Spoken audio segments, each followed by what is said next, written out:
볼게요. 창세기 13장 10절에서 18절 말씀까지입니다. 창세기 13장 10절에서 18절 말씀까지 약속 백성의 선택이라는 제목으로 하나의 말씀 함께 읽도록 할 건데요. 제가 한 절 여러분들 한 절 이렇게 돌아가면서 읽겠습니다. 10절입니다. 이에 롯이 눈을 들어 요단 지역을 바라본즉 소알까지 온 땅에 물이 넉넉하니 여호와께서 소돔과 고모라를 멸하시기 전이었으므로 여호와의 동산 같고 애굽 땅과 같았더라.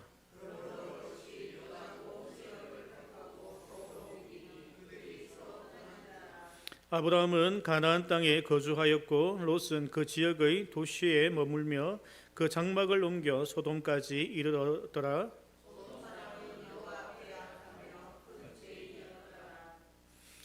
롯이 아브라함을 떠난 후에 여호와께서 아브라함에게 이르시되 너는 눈을 들어 너 있는 곳에서 북쪽과 남쪽과 그리고 동쪽과 서쪽을 바라보라.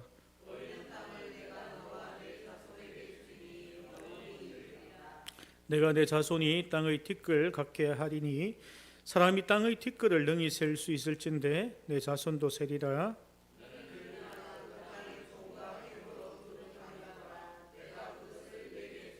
함께 읽겠습니다. 예, 아브라함이 장막을 옮겨 헤브론에 있는 마므레 상수리 숲에 이르러 거주하며 거기서 여호와를 위하여 제단을 쌓았더라. 아멘. 우리 옆에 계신 성도님들과 인사할까요? 오늘 하루 동안 고생하셨습니다. 수고하셨습니다 하며 위로하고 격려하면 좋겠습니다. 고생 많으셨죠?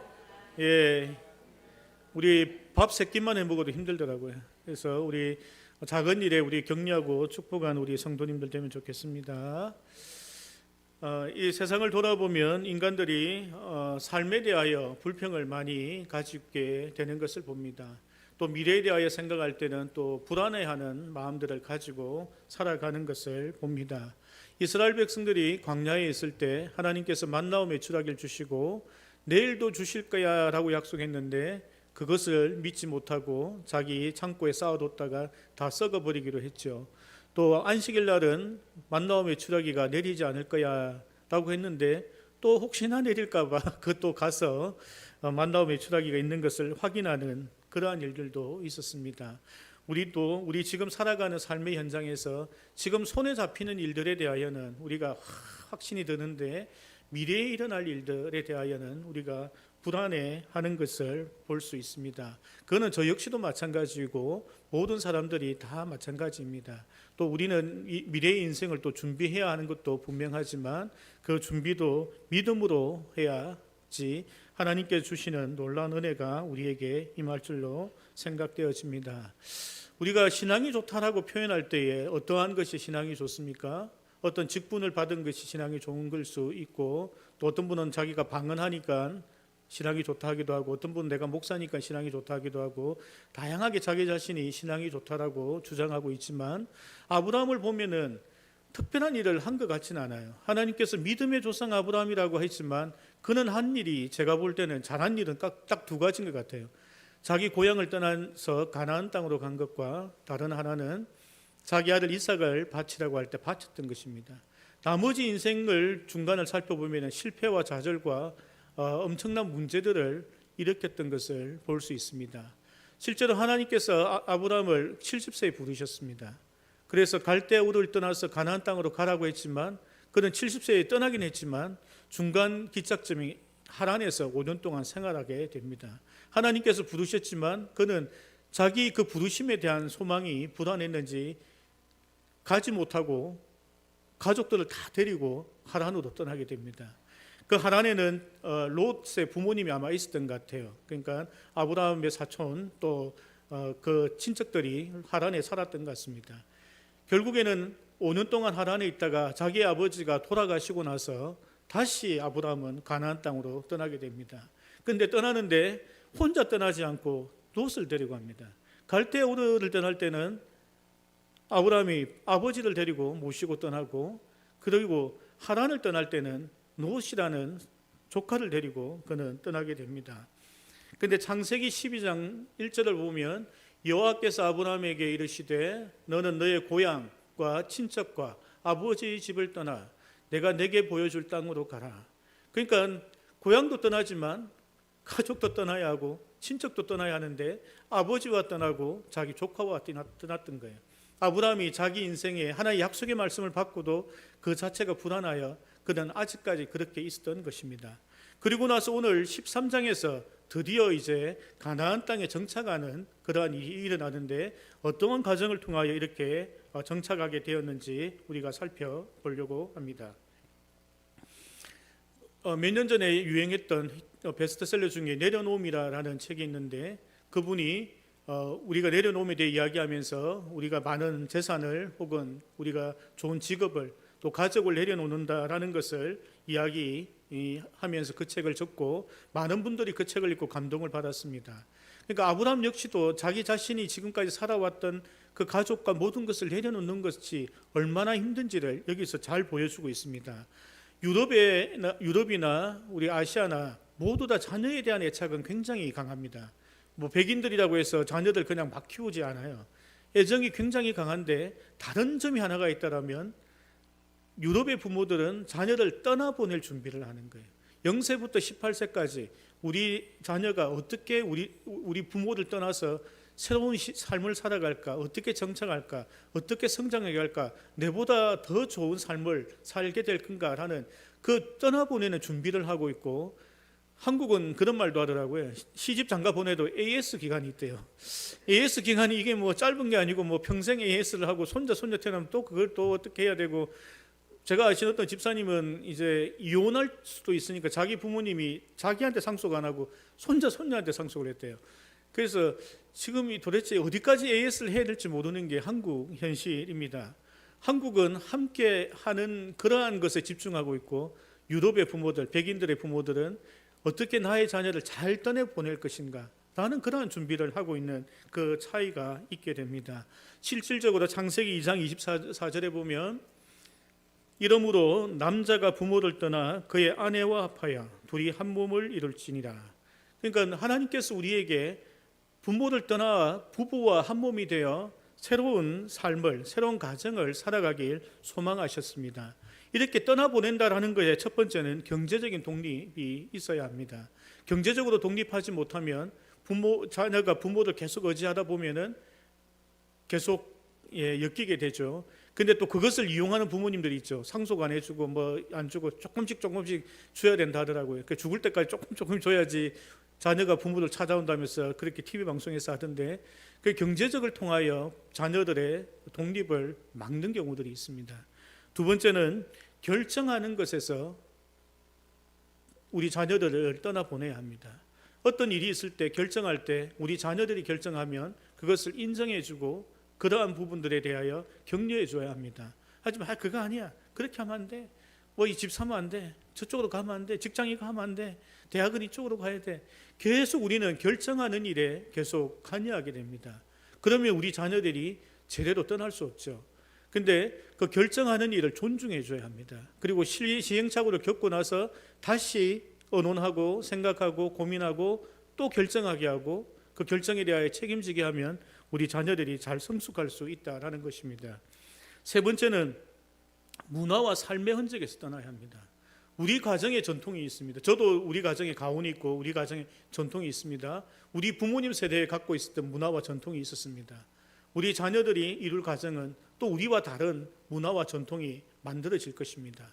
오늘 삶을 보십시오. 오늘 아브라함을 보십시오. 자기 아버지는 우상을 만드는 그러한 삶을 살았습니다. 그것을 가업으로 물려받았다면 아브라함의 인생은 어떻게 되었겠습니까? 그는 믿음의 조상이 될 수 없었죠. 그런데 하나님의 부르심을 믿고 자기는 전혀 새로운 신과 새로운 삶을 그는 살아가게 되었다라는 것입니다. 우리 자녀들이 살아가는 그 문화와 삶에 대하여 우리는 존중할 필요가 있습니다. 왜 그러지 않느냐라고 말할 것이 아니라는 거죠. 그들은 그들이 살아왔던 인생이 있고 그들이 앞으로 살아갈 인생이 있습니다. 그것은 우리와 전혀 다르겠죠. 많은 분들이 제가 이런 이야기하면은 아이고 목사님은 외국 생활 오래 하고 또 나이가 젊어서 그렇죠. 저희 아버님이 1936년생이거든요.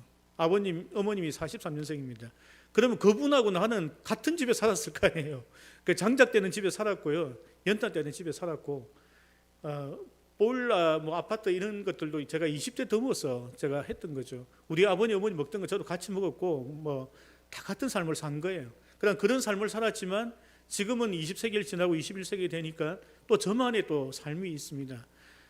저는 생각보다 굉장히 보수적인데 우리 그 어느 분이 목사님 어떤 뭐 가수 좋아해요 물어보길래 제 심수봉 좋아합니다 했더니 깜짝 놀라시더라고요. 정말 제 심수봉 정말 좋아하거든요. 심수봉만큼 노래 잘하시는 분 그런 분 없는 것 같아요. 그런데 그러한 정서를 제가 가지고 있지만 또한 이 21세기에도 맞는 정서가 우리는 함께 공존할 수밖에 없는 거예요. 우리 자녀가 또 듣는 음악이든 TV 보았던 모든 것들도 함께 보거든요. 정서가 맞고 안 맞고가 아니라 그들이 살아가는 삶을 이해하기 위하여 그걸 보는 거예요. 그래서 우리는 경제적으로 또한 결정하는 것에 있어서 그들의 삶의 문화에 대하여 우리가 잘 이해하고 배려해 줘야지 그들과 함께 우리가 소통을 할 수 있는 계기가 된다는 것을 알아야 합니다. 또 하나 더 살펴볼 것은 이제부터 중요한 이야기를 하려고 하는데요. 이제 아브람과 롯이 너무 재산이 많아서 부딪히게 되었습니다. 자기의 종들끼리 싸우게 되다 보니 자 그럼 우리가 흩어져서 이제 살아가자. 이제 여기서부터 이제 그들이 흩어지면서 아브람이 가나안 땅에 정착하게 되고 믿음의 조상의 삶을 시작하게 됩니다. 근데 롯은 어떻게 하는가 하면요. 13장 5절 6절에 보면 아브람의 일행 롯도 양과 소와 장막이 있으므로 그 땅이 그들이 동거하기 능력하지 못하였으니 이는 그들의 소유가 많아서 동거할 수 없었음이니라. 그들은 엄청 많은 양과 목양을 해야 되는 많은 가축들이 있어서 함께 동거할 수 없었던 거예요. 그래서 이 많은 가축들이 살 수 있는 땅을 선택해야 되는데 가축들을 많이 키울 수 있는 것은 요단강 북쪽으로 가야지 넓은 땅에 목축을 하기 쉬웠습니다. 근데 롯은 어디를 택하는가 하면 요단강 남쪽에 소돔과 고모라가 있는 그 땅을 선택하게 됩니다. 그때 등장했던 키워드가 세 가지가 있는데 목축이라는 단어도 있지만 다른 하나는 도시라는 단어가 있고 다른 하나는 소돔이라는 소금으로 왕성하게 부자가 된 그 도시가 롯에게는 눈에 들어왔다라는 것입니다. 우리가 생각을 해보세요. 양을 키우는데 도시가 왜 키울 수 있습니까? 부산에서 목축하기가 쉽지 않죠. 방목할 수가 없습니다. 거기에다가 소금이 많은 땅은 가축에게는 좋지 않죠. 가축을 소금 있는 땅에서 키울 수가 없습니다.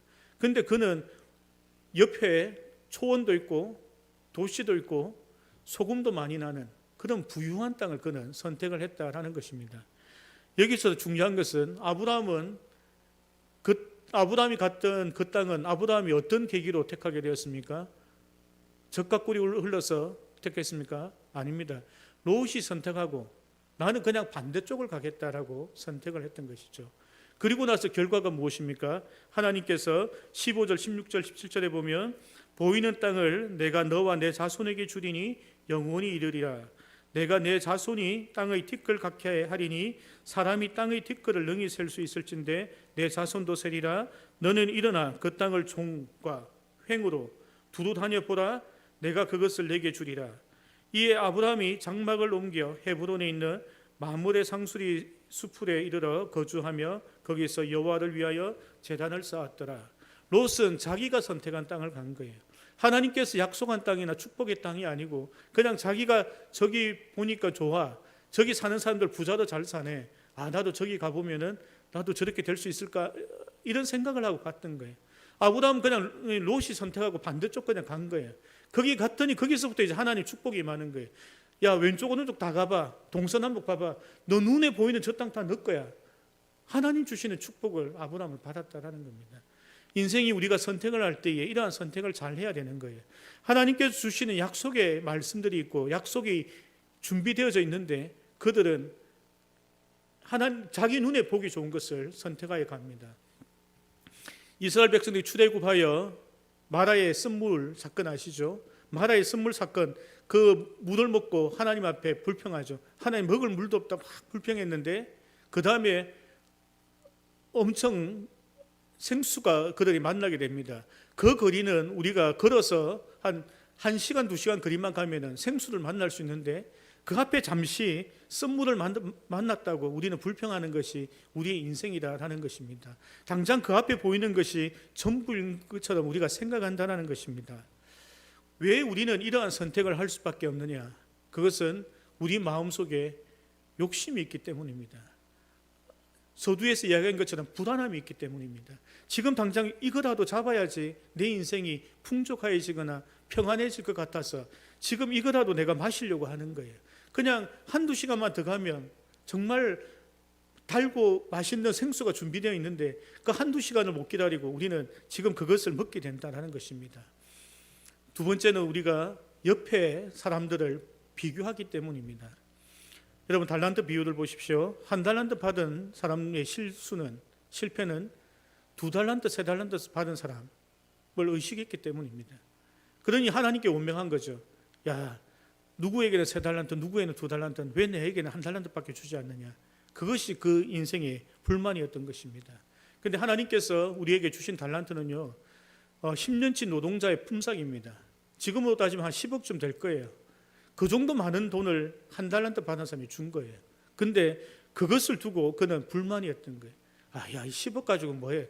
20억 받은 사람, 30억 받은 사람도 있는데 10억, 야, 너무 쫀쫀한 거 아니야?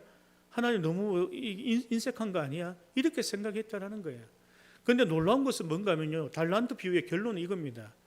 하나님께서 그 돈을 주고 장사를 하여 남게 하시고 그 남은 것을 그 사람들 다시 줬다라는 거예요. 1달란트 받은 사람이 1달란트를 남겼더라면 그는 1달란트를 더 받아서 2달란트가 된 거예요. 내년에 장사할 때는 2달란트로 시작하는 겁니다. 내후년에는 4달란트로 장사하고요, 그 후에는 8달란트로 하는 거예요. 하나님께서 한없는 은혜들을 주시려고 하는 거예요. 1년에 2배씩 4배씩 이렇게 주려고 하는 은혜를 준비하고 있는데 그 달란트를 받아 그냥 땅속에 푹 집어넣어놓고 이거 다시 돌려줍니다 하고 하나님께 내어놓는 거예요. 그러한 실수를 우리가 하면 안 된다는 것입니다. 우리에게 하나님께서 예비하신 은혜들은 아브라함에게 주시고자 하는 그 약속의 말씀을 하나님께서 준비하고 계시다라는 것입니다. 우리가 그것을 따라가게 되면은 하나님께서 말씀하신 대로 좌우를 보아 그 넓은 땅들을 후이 흔들어 넘치는 그 축복을 쌓아둘 곳이 없을 정도로 축복하셨겠다는 그런 말씀들이 우리 삶에서 일어나는 거예요. 그런데 지금 내가 당장 보기에 저 도시 참 이뻐, 멋있어, 저 사람 참 잘 사는 것 같네, 지금 당장 이것을 먹지 않으면 내가 목이 말라 죽을 것 같네, 이러한 성급함이 주변의 사람들을 비교하는 것들이 우리 인생에 잘못된 선택을 하게 만든다라는 것입니다.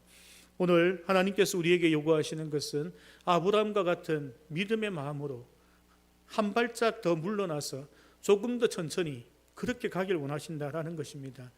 제가 교회를 맡아서 딱 시작하면 다음 주부터 막 성도들이 막 몰려들고 막 부흥하고 주일학교부터 막 난리 나고 이러면 얼마나 좋겠어요. 그랬으면 좋겠다라고 매일매일 생각하고 기도하지만 그래도 하나님의 때가 있거든요.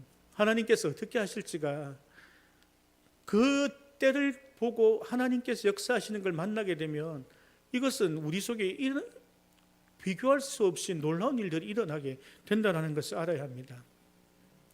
2022년도에 제가 본의 아니게 청년부를 맡게 된 적이 있습니다. 청년부가요, 8명, 10년 동안 8명, 10명을 넘지 못했어요. 그 저한테 덜렁 맡기신 거예요. 예산을 200만 원 주시더라고요. 그걸로 수련회도 해야 되고 뭐 교재도 사야 되고 뭐 이게 저쪽 하더라고요. 그래서 대충 계산해 보니까 한 달에 한 10만 원도 못 쓰겠더라고요, 청년들 위해서. 그래서 제가 3개월 안에 다 쓰리라 생각하고 시작을 했습니다. 코로나 시기 전에 2022년 수련회를 못 가는 거예요. 그러니까 그러면은 잠을 자지 말고 우리가 당일치기 수련회를 4번에 걸쳐서 하자. 그래서 1주일, 2주, 3주, 4주 꼭 수련회에 필요한 거, 집회하는 거, 특강 강사. 그래서 부산에 있는 김해에 있는 하여튼 그 신학교 교수님 불렀어요. 진로 특강도 하고 경주월드에 놀러도 가고, 경주월드는 뭐 숫자 관계없이 그냥 많이 가도 되더라고요. 그래서 그것도 하고 조별로 뭐 게임도 하고 여러 가지 했습니다. 그리고 나서 한 달 동안 모인 청년이 36명이 모였거든요. 그리고 나니까 이제 교회에서 이제 장로님들이 갑자기 의논을 하기 시작한 거예요. 야, 예산을 좀 줘야 되겠다.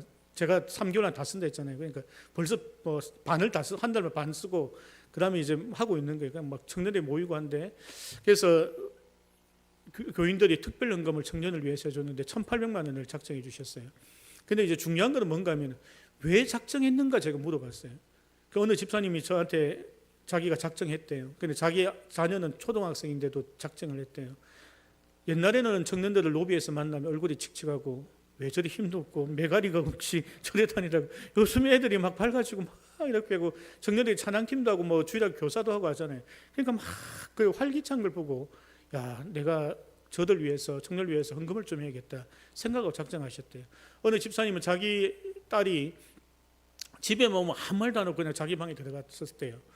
근데 이제 청년부 이제 활동을 하고 나서 거실에서 자꾸 자기한테 말을 걸던데 어색해서 도저히 어색해서 우리 청년들 위해서 뭔가 해야겠다 생각하고 작정을 했대요. 그 하나님께서 200만 원으로 시작했지만 1,800만 원으로 불리시는 은혜가 있거든요. 8명으로 시작해도 40명으로 불리는 하나님의 은혜가 있거든요.